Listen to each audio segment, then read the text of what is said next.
new album, The Anatomy of a Rose, out now. Hey man, It's out in like a week, but...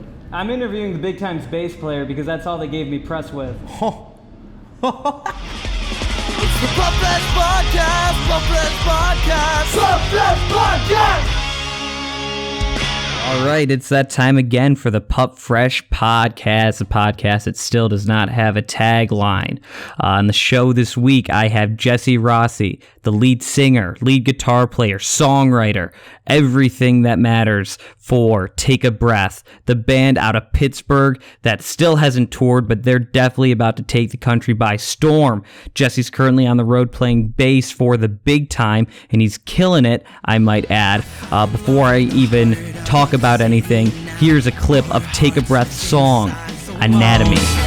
When they all come down, will you remember me? Well, I've got some things to lay to rest.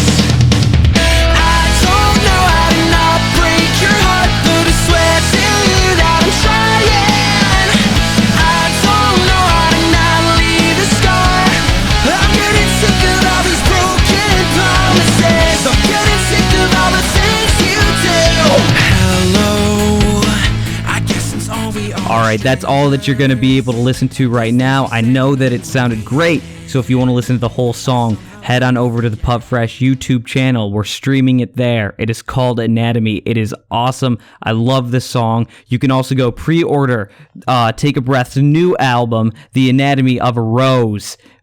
It's an EP. It comes out June 15th. It's like $4 on iTunes. When you download it, you get the full song Anatomy instantly to your phone or wherever you're downloading from. I went to the Never Ending Summer Tour last night. That's the tour, Hollywood Ending's farewell tour. Unfortunately, did not get to watch Hollywood Ending perform because I was too busy hanging out with my buddies. I was hanging out with people in the Big Time. Derek, one of my old buds from the music scene, I guess. One of the only people that I actually enjoy being around. I got to see him for a long time. Really, really love spending time with him. I really do. And I also got to see Joey Britton, who was supposed to be in this podcast, but was too busy selling merch. Good seeing him. The Porter brothers, everybody in the Big Time camp. Really, really, really, really good guys. Like seeing them. We all went out to eat at Ramshorn after the show. I was bummed out because being a Michigan guy, I am more partial to Coney, but that's just how that goes. The show I introduced myself. It was weird. I never network, and I felt like I did a little bit of networking. I watched this band who's on the tour. They're called Little Time Off. I talked to their lead singer, Chris. I thought that they were a really, really talented band. I feel like they'd be a good fit on Pup Fresh, so I told him, hey man, if you ever want to do some features, let me know.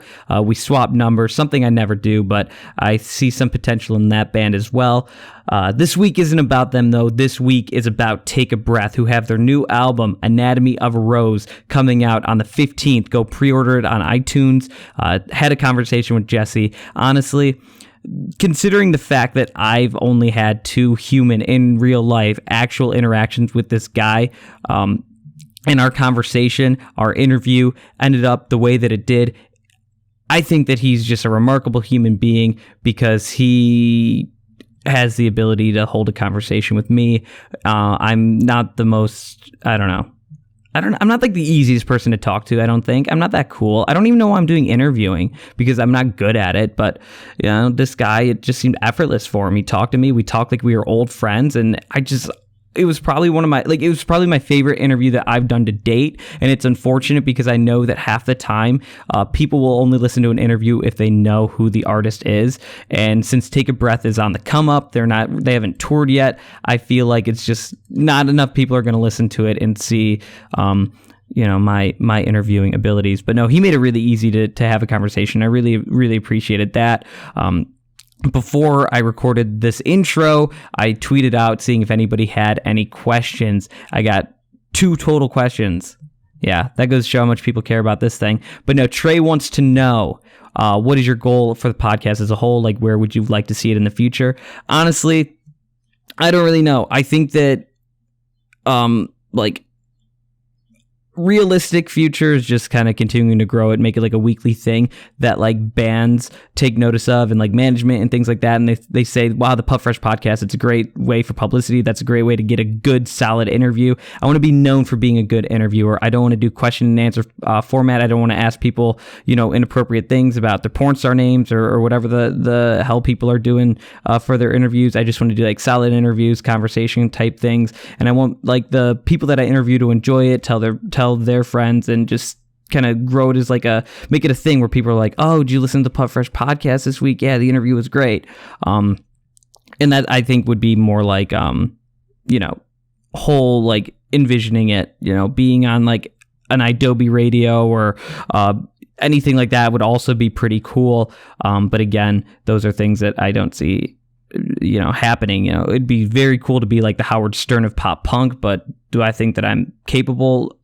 Probably not, but I guess that's what where I'd want to go with it. Jake Tender wanted to know at Curbside Audio, somebody that I know for a long time, Jake Tender. He wanted to know the site / brand goals. And I think right now I'm in the process of trying to re-legitimize Pup Fresh in a way, because we don't have the best reputation, and I want to kind of put out quality content, such as this podcast that shows a different side of me, the real side of me, who I am, and not just the obnoxious, sassy Pup Fresh thing, because while those are kind of my roots, it's not who I am now. I want to kind of touch on social issues. I want to be a little bit more serious and less catering to like Jalix and things like that, which will be cool at times, but I don't want to oversaturate with that. And I'm just sick of the perception that we're like the worst.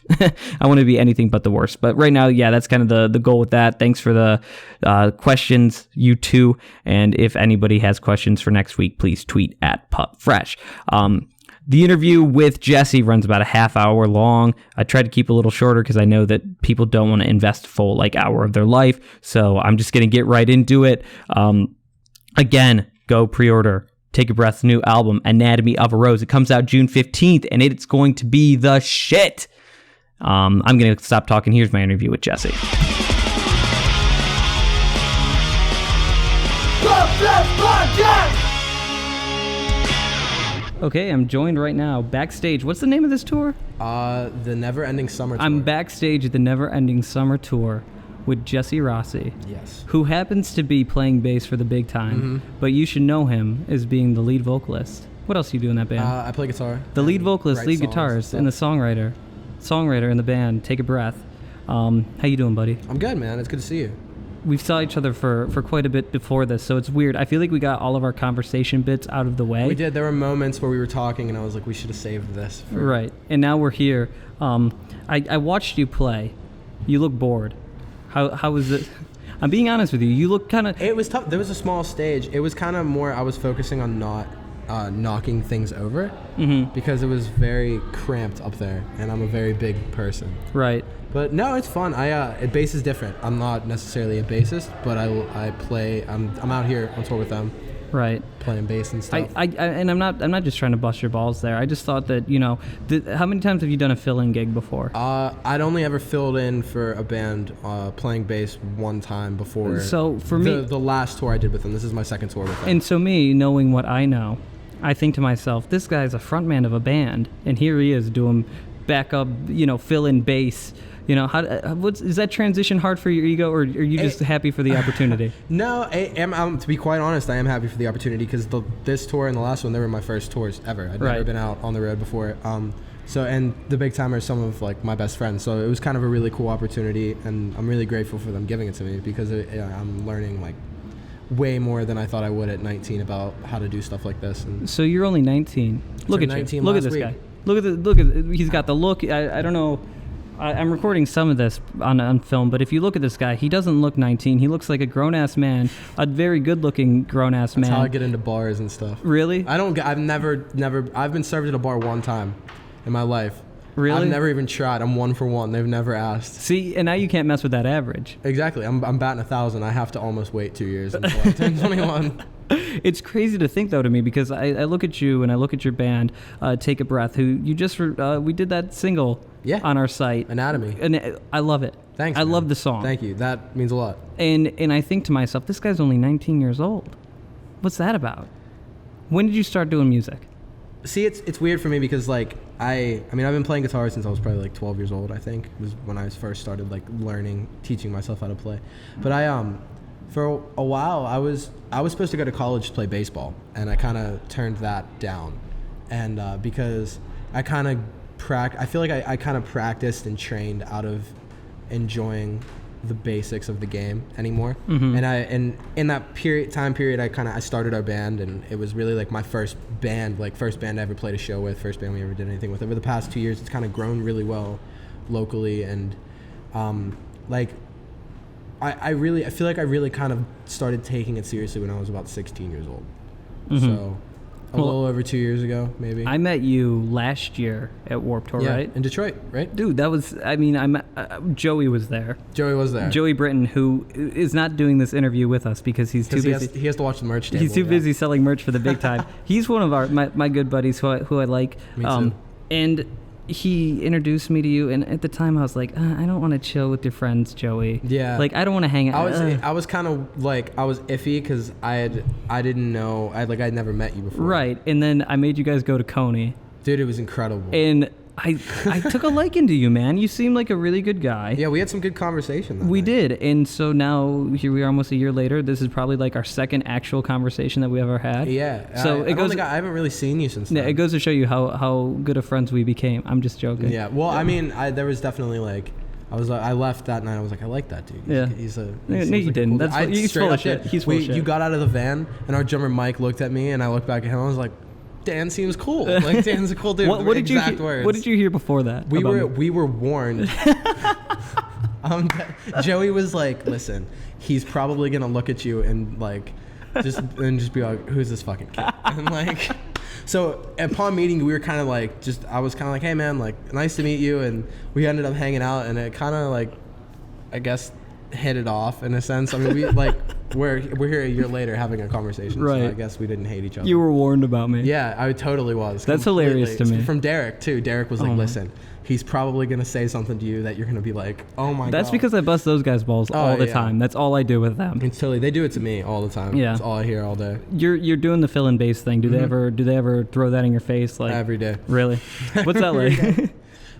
Give me an example. It's not just like I'm out with some band and they're just fucking with me. Like, they're some of my great friends. Right. So like it's never serious. Right. It's kind of always just like when it's time to pay everybody like for the day, it's like food money. It's like go eat. They're always like, oh, you just fill in like it's just they take really good care of me. Like what I did the last tour, it was the Almost Famous tour. They were headlining. And, it's the most fun I've ever had in a 3-week period of my life. It was incredible, and immediately they got the offer for this tour, and the timing for things for me kind of worked out, and I was all about doing it, and they were all about having me. Right. So you don't need to kiss their ass. We can talk. I'm just no. But, you know, they're I just imagine it because I kind of saw it in action with Derek. He's just begging you like, "When are you gonna join the band? When are you gonna?" It's not like that. It's more like when we're together, we kind of click. Yeah. I think.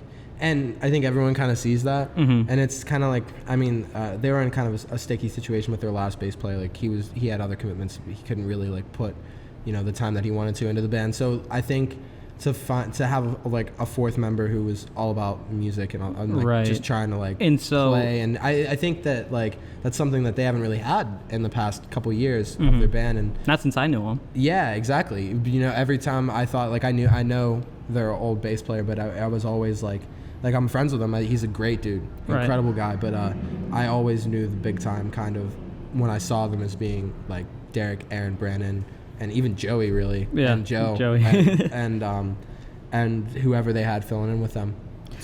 So is there kind of pressure to you to where they're saying, hey, we're kind of taking a chance on you, bring you out on the road. Why don't you join us full time? Forget about your old band. Is there? It's I definitely hear it from a ton of different angles. Yeah, because other people on tours or fans who hadn't known me prior That's one of the reasons of doing it, is to meet so many, like I've met so many incredible people just in the past couple months doing this with them. But yeah, you definitely hear it from a lot of different angles. Like, you guys look great together up there. Like, you two need each other. You heard that one from me. I was complimenting you guys. Look so cool. Oh yeah, but we've gotten it, like, because then again, like, my band's really young. We've never toured. The only time anyone's ever seen me in this type of element is with them. So it probably looks very natural because they've never seen me doing anything else. So how are you different on stage when you're fronting the band as opposed to playing bass? It's all crowd control. I feel like Derek kind of has a handle on what he needs to do as far as, like, he can control a crowd. He's very good at that. Right. So for do you think that you're better? I don't think that I'm better. I think we have I definitely know as a frontman. I'm just putting you on the spot. I know. I definitely know as a frontman we kind of have different styles as far as what we do. But I definitely, since we became friends, I've learned things from watching him. Absolutely. Which is, I mean, it's the best type of friendship to have. See, now, if I were to imagine it, like, if you were to join this band, I would imagine you treating it like something that is yours, right? In doing that, you would kind of assume that role that you have in your current band, and it would almost be like too much on there, having two guys kind of controlling the crowd. You know what I mean? Yeah, I know what you mean. That's kind of like one concern I had with when it was originally brought up to me. And I mean, as of right now, I'm not joining their band. Like, there's too much lined up with what I have going on. I have too many commitments, too many people counting on me. Like, I've put way too much into getting us where we are now to throw it all away at the moment. You know what I mean? Right. And it would be that way, like, honestly, there have been other offers, you know what I mean? Not other offers, but like, everyone's like, come join my band. No, it's like, there have been opportunities for me to go do things and in my life or in music, and I've kind of had to, like, pick which ones I could do and pick which ones I didn't really necessarily have time to focus on because I had to further what I was doing. Because when I get right down to it, Take a Breath is my first priority. Which is cool. And it's kind of probably weird for a lot of people who are going to hear this, because I feel like a lot of people don't really know. Right. Or just now learning that I'm in a different band or doing something different. And I almost feel like I'm taking a chance by having you on my podcast because I rely on my guests to bring in the views. When you asked me, I was, I mean, I know how it is. I know you're just busting my balls, but I mean, completely, like, it means a lot to, like, have an opportunity to sit down and talk. I heard Anatomy, and that's all I needed to hear. And I sent you a nice direct message. I was like, yo, dude, legitimately, I dig this. And I don't do that. I'm very hard on... I know. That's what I said. The first thing I said to everybody, I was like, I've never heard him give, like, a blatant compliment to something that he doesn't actually thoroughly enjoy before. That was cool. Yeah. But I think that it's good. I haven't heard anything else that you guys have done. So that's the best. They all suck. Right. Well, I listened to... when Joey told me who you guys were and that you were giving me a ride, I kind of looked you up on iTunes and listened to your iTunes previews. I remember what you said. What did I say? You were like, you told me you were like, I remember you listening and you said, it's not my thing, but I could definitely see people liking it. Were your exact words. That's like my go-to, like, compliment. Yeah. But no, but it's honest. But it is honest, and like, and that's, I mean, it's not my thing. The thing with that is like, when we wrote those songs, like, I was 16. That's so crazy to me. Yeah, that's nuts. And you think about it, and it's like, that was the first attempt we ever made. You know what I was doing? Putting a record out. That was the first time we ever printed a physical copy of a CD, and the first time we ever, like, really put ourselves out there. I feel like those songs did exactly what they were supposed to do. Like, locally, like, we have a very good following now. We're at the point where I think we're ready to start touring, and we have, like, some offers to do a couple small things are coming in, and we're branching out. And I feel like with the next like, that was as far as those songs would take us. Right. Like, I feel like we could have kept pushing it, but it wouldn't have really gotten us much farther than following more tours or playing better, like, some local shows. Like, that did exactly what it was supposed to do for us. It was our first EP. Right. Like, dude, you don't have to tell me. Nobody has to tell me. I understand that, like, 5 of those songs are in the same key. I understand. But I was 16 and I didn't understand that. Listen to you, man. I like how self-aware you are. But with these new ones, it felt like there were 3 songs that out of the 5 that felt like extensions, like progressions of what we had done in the past, like the pop rock jams, like, those felt like better songs. Then there were 2 that were kind of a little bit different. There's one that's a little bit more ambient and there's some cooler guitar parts and it's a little more like indie-ish, and then there's one that's completely indie-ish. Listen to you. I don't really know what that means, but then there's one that's like just huge, like, gang vocal chorus with, like, just total hook, and it's a very electronic based, like, when we play it live, I'm not going to play guitar on it. We've never had a song like that before, so it was cool. And I kind of feel like with these ones, like, as far as we'll go, will equate to how hard we push with it. I really feel like, especially with, like, the reaction that we've had to the single, like, it's getting played on our like big rock radio station in Pittsburgh. And Really? we didn't send the song in. That's crazy. Like, we didn't send it in. I remember seeing a tweet from the DJ, and I was like with my mom at dinner, and she was in the middle of talking to me, and I was like, Mom, like, we're gonna be on the radio. And I thought it was like a local listen thing. Yeah. And then I got the DJ's phone number, and I texted her, and I was like, hey, like, thank you so much for playing it. How did you get it? And it turned out that a promoter actually, I think, sent it in. Like, Right. someone who books our band. Right. And then, like, 3 days later, it was on again. Mm-hmm. And like, That's not a coincidence. I was like, Yeah. okay. And then they plugged our CD release show in too, and like gave us a huge shout out. And that's stuff. huge. And I was like, that's really cool. Right. You know what I mean? Especially for like, because I feel like you kind of have two sides to you, where right now you're like Jesse, the fill-in for the big time on bass. You're doing the touring thing. It feels weird talking about my band. But right at now, home, for sure. but at home, you're still a local band. You're still waiting to get out there. It's cool because all that stuff is so big. It is. Yeah. And I see this and I do this, and then like the only thing in my mind is like, okay, I have to take all of this and implement it into what my band is doing. And there are some things that we're doing extremely well and and doing the right way. And then there are some things that now I know what needs to be changed. I know terminology, like vocab words. What are some vocab words that you learned? And this is going to sound so amateur of me, but I didn't know, I had never heard the word dead used for like an empty guitar case. I've never heard that. Like they'll say like, where are your deads? Like, put deads in the green room, and like empty guitar cases are called deads. I'd never heard that What before. else have you learned? There just stuff like that, like learning how like guarantee systems works for work for tour packages, and learning how like just different things, man. But like I'm 19, and like a lot of people that I know who are like 19 and 20 been doing this for years, and it's kind of cool to be on the same level as them, like without touring at the same level. Yeah, it's kind of cool to be able to see the things that they've learned and kind of just learn them immediately instead of having to go through growing pains, kind of. And that's kind of one of the reasons why I'm doing it. I hate to say I'm doing it for any other reason than to help the big time out, because they are some of my best friends. It's the number one reason I'm here, is to help them out. But I am definitely trying to learn as much as possible to make whatever I'm involved in run a lot smoother. right. So. And that's a smart way of looking at it. And what I was going to bring up is the point that you're almost getting these like words of wisdom, these lessons, whatever you want to refer to them as, without actually taking a chance with your, child, which is take a breath. Yeah. Which is, I mean, that's. And when you get right to it, like pressure. when we started that band, like I was like May 9th was the 2-year anniversary of our first Jeez, show. look at you. Dates May and all. 9th. That's Well, the only reason I know that is because that was the day after my mom got married too. Okay. Like this year, so it was kind of like that weekend. It was Yeah. like our 2-year anniversary and her wedding. like, hey mom. Yeah, I was drunk all Time, weekend. It was time for party a honeymoon. Come watch my band. And then she left for 2 weeks. So And so you to went go out- on her honeymoon. So like I just kind of had Stayed friends drunk? come over, and Yeah. pretty much, basically. Nah, not really. My mom, if you're watching this, I'm sorry. My Or mom is listening. very afraid I'm gonna become like an alcoholic. No, you know what? And I see this in you. It's like you kind of, I see you as somebody who like, you'll take control of a situation. You'll know when things are getting out of hand. I Yeah. kind of trust you like that. Yeah? Like I look at you. I kind of I feel safe that's around why, you. That's why when my mom tells me that and like stuff like that, I can be like, look, mom, like this isn't gonna happen. Right. Whether she believes me or not, I know it won't. You know why you know what validates my opinion on that is the fact that you bring up your mom in an interview. I love my I mom. know. Is my favorite human being See, ever. when somebody, you can always My mom is the reason why, if I'm doing anything right, like that's the reason that if I'm doing anything right without it being shown to me, and like I'm behaving right as a person, it's because of my mom. Like both of my parents are incredible, but my mom has worked very hard to kind of instill the right things in me. So Right. I kind of. You can always tell how good of a person a dude is by the way he treats his mom.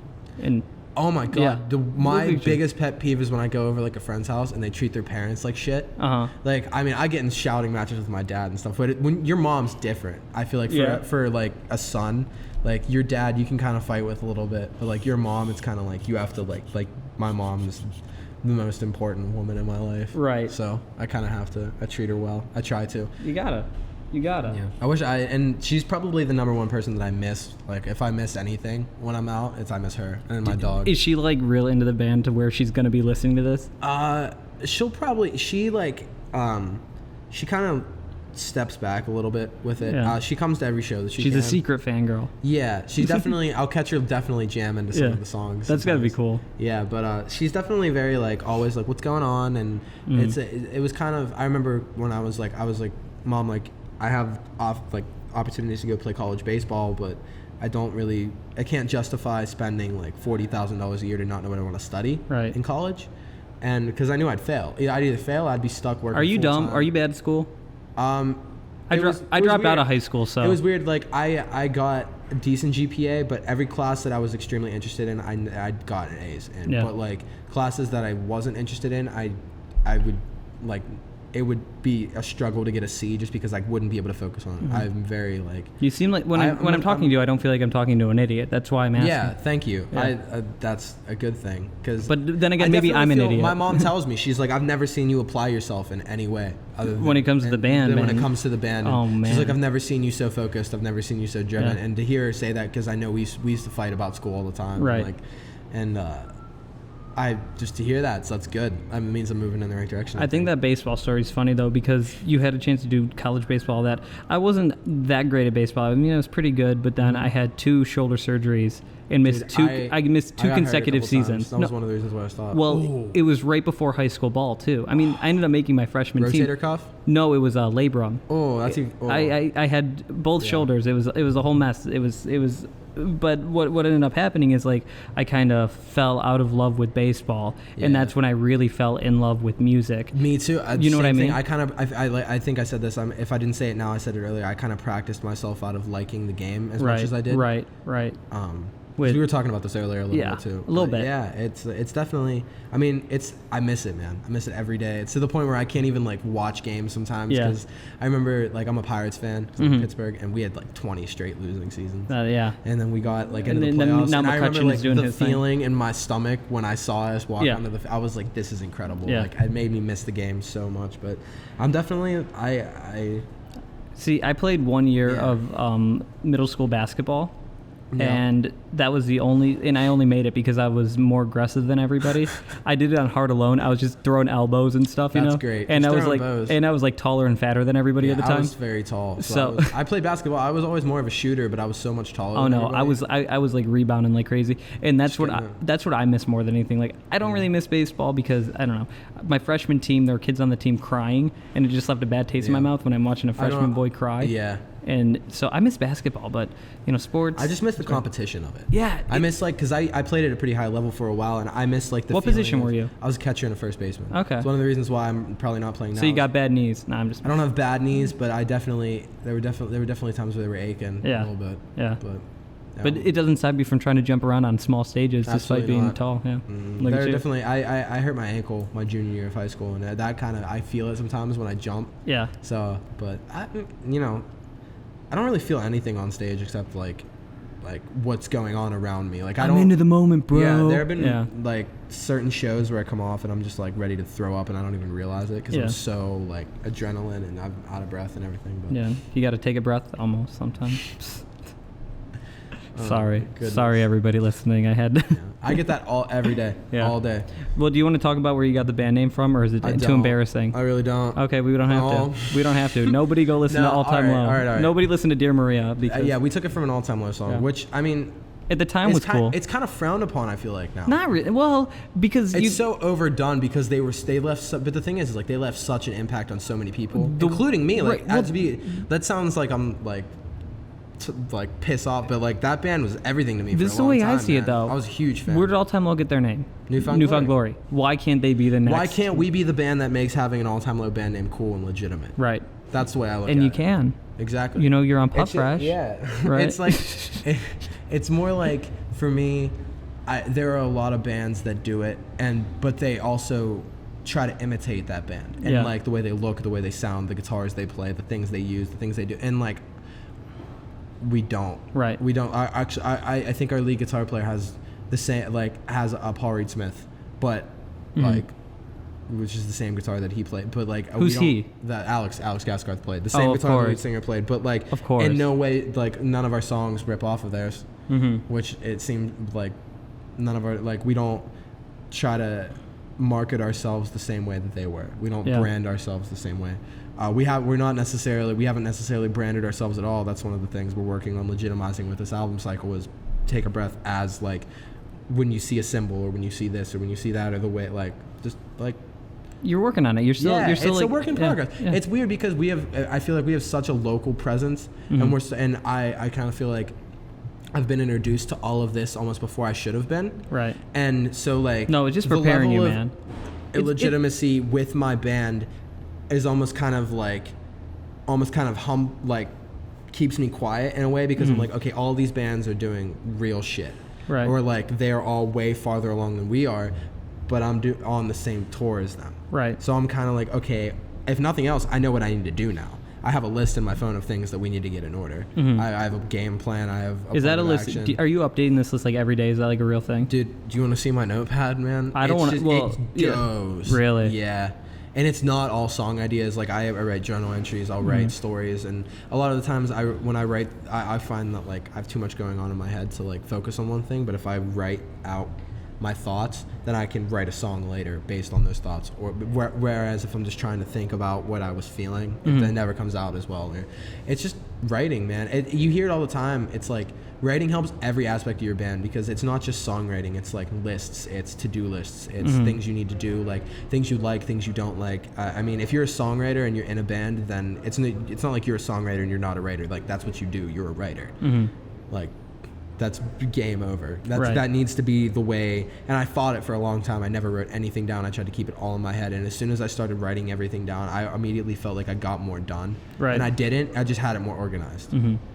And it's tough, man. Like coming from a band where, like I said, we've never toured, and we've played like some really good shows. We have a really good draw like locally, and we're it's like I'd go to school and I'd come home and I'd like do like 4 hours of homework, and then I'd go play a show for 250 people where everyone's just going ape shit, and like that night, like it's your show, like it's your night. Were you the cool kid? And then the next day you go back to high school and don't do it for 3 months because you can't play another local show because you don't want to oversaturate. But were you the cool kid in high school? I wasn't the cool kid. I was picked on a lot when I was younger. I went to cyber school. One of my favorite things in the world. Is when I went to cyber school. Like literally nobody probably gave a shit. And then I came back and played a show at my high school once. Really? And I remember the homecoming. There were these girls. As soon as I left, it's weird because I feel like high school is like a place where the only thing I firmly believe I didn't learn one thing in high school that I've used other than electives I chose to take. Nothing in core classes, anything. Everything I needed to know about math, history, everything I learned before high school. The only thing high school taught me was to not give a shit about what anybody thought of me. That's cool. I went to cyber school, man, and I was like anxiety attacks all the time. I haven't had an anxiety attack for 2 years, and I came back and I played that show, and just immediately when I left, I was able to surround myself with the baseball team, my band, people who gave a shit about me, people who I cared about, only people who had my best interest at heart. Right. I didn't have to deal with the high school assholes anymore. When I came back, I had such this like presence and like self-confidence, and it was incredible, man. That was the best decision I ever made, was going there, man. Look at you. It was incredible. I've become so much more confident and comfortable with myself. As you should be, because you're a talented guy, you're a nice guy. You. I like you. I like you. General consent. I mean, generally speaking, I think you're all right. I think you're an alright guy. I think you're all right, But that definitely helped the band too, because it helped networking because I wasn't afraid to talk to whoever. I remember I hustled a CD to Marky from Glamour Kills at Warped Tour. Oh, really? Yeah. Derek told me he hustled Kevin Lyman one time. I did the same thing. I walked up to him and like I knew who he was. Yeah. I didn't necessarily pretend that I didn't, but I was like, hey man, like check this out, and he did. He bought a CD. That's so cool. It was really cool. I think that Derek told me a story once. He hustled somebody from Mayday Parade. Yeah, somebody. Yeah, did. He's or was done. That you? Man, I don't he's know. done a lot of stuff. Somebody hustled Mayday Parade. I was like, Derek's damn. done a lot of stuff. I probably shouldn't talk about most of it on camera. No, whatever. Forget about Derek. This isn't about Derek. Derek had an opportunity to be in this interview. He's like, no, this is Jesse's interview. I'm Derek. Haha. I love Derek, man. Yeah. We click. We're very similar in a lot of ways. Well, hey, man, I like you. This thing's starting to run on a little long. When she said, "I love you," dude, I'm glad I'm glad that we were able to sit down and have this conversation, and that we were able to record some of it, because it's rare that we get to talk to each other, and when we do, I might as well monetize it on YouTube. Absolutely. I'm just messing. I don't know how many views this is gonna get. It doesn't matter. One day it'll be a deep cut. Right. Day. Well, but, even if it gets 30 views, at least just 30 people who are. I enjoyed it, and I don't know. I think it's cool. I think your story's cool, man. You 16 years old, you're already doing the music. You know what I was doing when I was 16? What? I was getting diabetes. Dude. Seriously. That's heavy, man. Type 1 diabetic. Yeah? 16 years old. Well, are you taking care of yourself? Well, probably not the best of my ability, but I'm trying. Well, good. That's all you Well, need. yeah, but here's the deal. It's like you're starting a band. I'm starting Dude, I'm insulin. starting a band, but at the same time, like, I'm on tour, but it's not my band. You know what I mean? Yeah, whatever. You're making the right moves, and you're talking to the right I hope people, so. and you know what I mean. I believe in what I've got going on. That's the main thing. And that's If I didn't, I'd be in the big time already. That's just the thing. Nobody's actually talked to me about it, and it's always just like join their band, and like I would love to play in a band with those dudes. Yeah. I love every member of what and Joey and Joe, the crew, everything. Mm-hmm. I love their the families that I've met. Like we all click, we all get along. It would be incredible to play in a band with them. But I have 3 dudes that I love at home that I believe in, and a couple other people who are involved with what we're doing, and like we have some songs that I believe in, and we have fans who believe in us, which is incredible. And one of the cool things about being local is that you really get to know the people who come to see your shows. Yeah. And there have been, it's grown quite a lot, and I definitely believe in what we have going on, and I think it would be a disservice to myself and anyone who's ever given us a shot to just throw it away. Well, hey, everybody go out there, check out Take a Breath. You want to plug it? Well, let's go listen to Anatomy, which is streaming on the Pup Fresh YouTube channel. Single, and I think by the time everyone hears this, the record will probably be out. No, I'm posting this tonight. Posting it tonight? Tomorrow. Tomorrow? Dude, I need a podcast for this week. Dude, all right, I'm down. I came to the show. I needed a podcast. I got denied by a band. I'm not going to say who, but I need to talk to somebody. I said, okay, who's the only person here dumb enough to want to talk to me? Jesse. Dude, I'll talk to anyone. Jesse, what are you doing, bro? No, I'm just kidding. I'm very happy we got. No, we set this up weeks ago. Joey was supposed to do it too. Yeah, we were tweeting, and Joey. You should hear the We Make podcast, man. And like, I don't want anyone to ever hear anything really. we say. How am I doing? Dude, you're doing a good job. Am I listened to the State Champs when I listened to the first one. I think that you said. I think they were different ones, and you're doing a good job, man. I'm trying. You're keeping it interesting. That was just the big thing. I feel like a lot of them are like an hour long, and nobody cares about half the stuff that's being talked about. But well, this is going to be an hour long, and it's going to be. You're doing a good job, man. Keep it up. Thank you. I like you. You're a good person. You complimented me, and that's all it takes for me to like you. I'm just kidding. Everybody go listen to Take a Breath. Please. They're on Facebook, Twitter. They're everywhere. By the time, we have a new EP coming out. We'll talk about it. Yeah. When's that coming out? EP comes out June 15th. It's called The Anatomy of a Rose.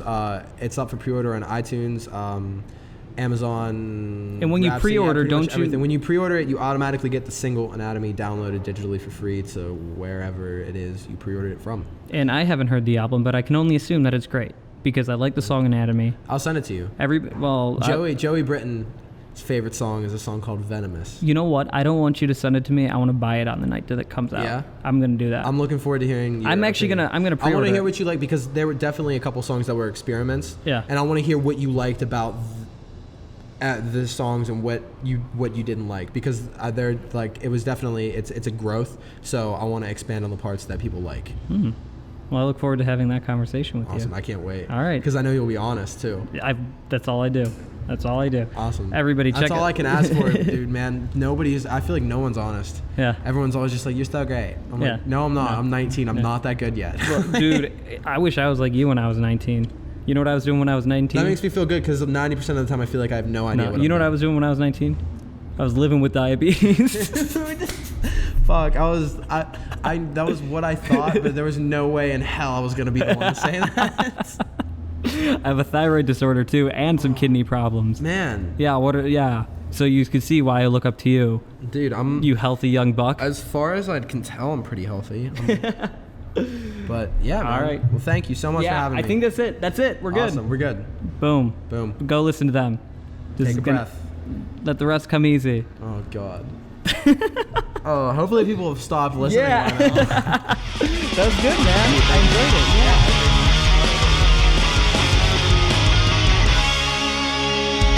Yeah. So there's the interview with Jesse Rossi of Take a Breath. The new album, Anatomy of a Rose, comes out June 15th. Go pre-order on iTunes. A link is going to be in the description. It's worth it. It's like $4. Why wouldn't you want to go support an up-and-coming band who has the talent and all the good stuff?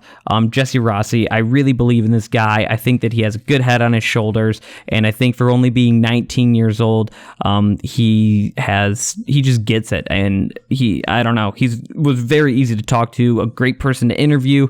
10 out of 10 would recommend interviewing Jesse Rossi. I don't know where I'm going with that. If you like the podcast, the interview, the thing that I'm doing, please follow at Pup Fresh on Twitter and tweet us some feedback. Please compliment me. Let me know that I did a good job or if I did a bad job, but mostly if I did a good job, because I thrive off compliments. That's just how I am. If you like the podcast, subscribe to us on iTunes so that you don't miss an episode.